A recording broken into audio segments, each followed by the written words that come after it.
So here's a little bit of Blue Jay trivia for you. In the 1982 season, who was the opening day starter for the Blue Jays? Was it Dave Steve? Was it Jimmy Key? Was it Jerry Garvin? No. It was this guy, Mark Bomback, and how he ended up in Toronto was an interesting series of events where some people claim he was traded away from the New York Mets as a favor to him. Now, Mark Vincent Bomback, born April 14th, 53, in Portsmouth, Virginia, only had a professional record of 16 and 18, but his machinations between three Major League Baseball teams made news in all three cities.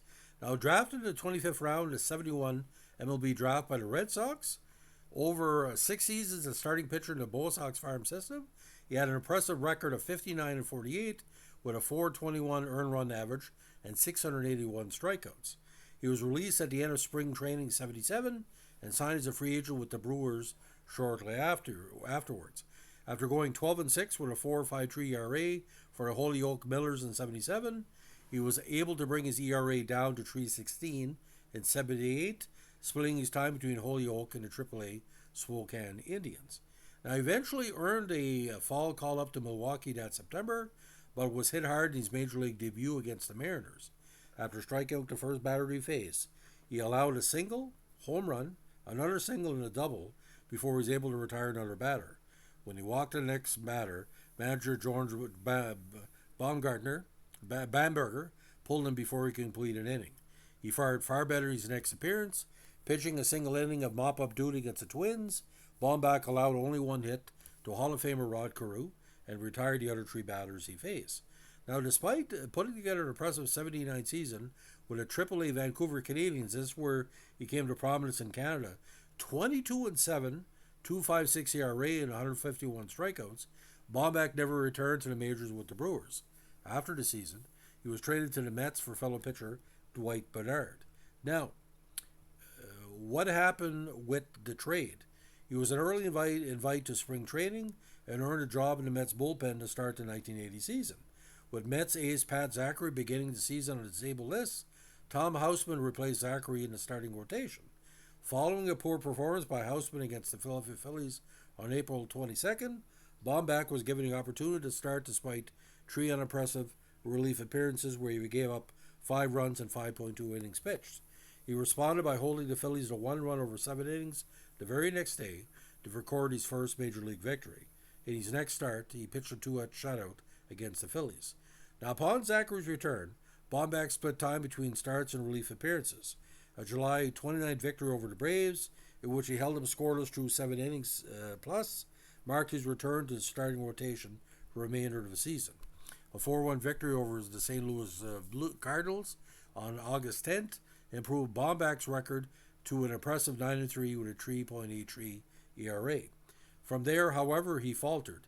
He managed just one more win over the remainder of the season while losing 5. For the season, he led the Mets staff with 10 victories, and his 8 losses were also among the least among the Mets starters. His 4.09 ERA was stirred by Craig Swan and future Expo Ray Burris. Now, during the offseason, the Mets acquired former Cy Young Award winner Randy Jones. Bad decision there. Coupled with the expected healthy return of Craig Swan, Bomback was squeezed out of his starting rotation. He eventually traded the Toronto Blue Jays at the end of spring training for a player to be named later, Charlie Pulo, as something as a favor to Bomback. Now, Bomback's career in Toronto got off to a good start. He went 3-1 with a 2.17 ERA following a May 3rd victory over the Orioles. From there, things went south as he and the Blue Jays faltered the rest of the campaign. He went 0-4 with a 5.53 ERA over his next 7 starts to close out the first half of the strike-shortened season at 3-5 with a 4.11 ERA. When play resumed following the strike, Bomback was used in relief, 2-0 with a 3.10 ERA. One of the few players in that bad year to have 5 victories for Toronto. It was a terrible year. Now, a strong spring training earned Bomback the opening nod for the 82 season. He would get tagged for 6 earned runs in just a third of an inning to log the worst opening day start in franchise history. A May 12th loss to the White Sox put his season record at 1-5 with a .86 ERA. He would make 8 appearances relief before sending down to AAA Syracuse. He would pitch through 84 with Syracuse, going 19-19 with a 3.75 ERA. Final MLB totals: 16-18, 45 games started and 74 games played, 1 shutout, and he struck out pretty well, 0.7 per inning. Now, ladies and gentlemen, the problem with Bomback, gave up a lot of gopher balls, 34 4 home runs in his career. Now, 124 again strikeouts in his career. Now, Bomback was a good hitter. He proved to be an exceptional at the plate. His one season in the National League. His first major league hit was an RBI double off the former Met Tom Seaver of the Reds on May 2nd. His 4th-inning bunt of Silvio Martinez helped increase the Mets' lead over the Cardinals to 5-1. He then drove Martinez out of the game in the 5th with a double that drove in 2. On July 19th, he went 2 for 4 with 2 runs and 2 RBIs in the Mets' 10-4 victory over the Cardinals. Now, in '89, he did pitch for the Winter Haven Super Sox of the Senior Professional Baseball Association. Now, ironically, 1980, Jim Clancy, 83, Dave Steeb. So that's the link. And to say he was the worst opening day pitcher in Blue Jay history gives... it's kind of a hard misnomer because I don't think Bill Singer was that good in '77. But Bomback had talent, like I said. If he could have been like a Mark Eichhorn, a combination of reliever starter, but 80, 81, 82 were rough years for Toronto. We were trying different pitchers.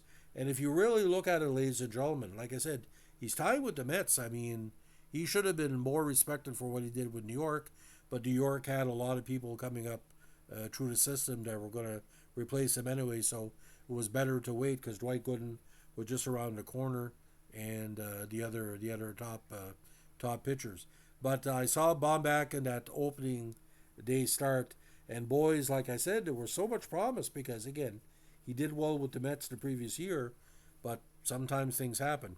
But Toronto had a lot of, reclamation projects at a time. It worked with Cliff Johnson, didn't work with Jeff Burrows. George Orta worked.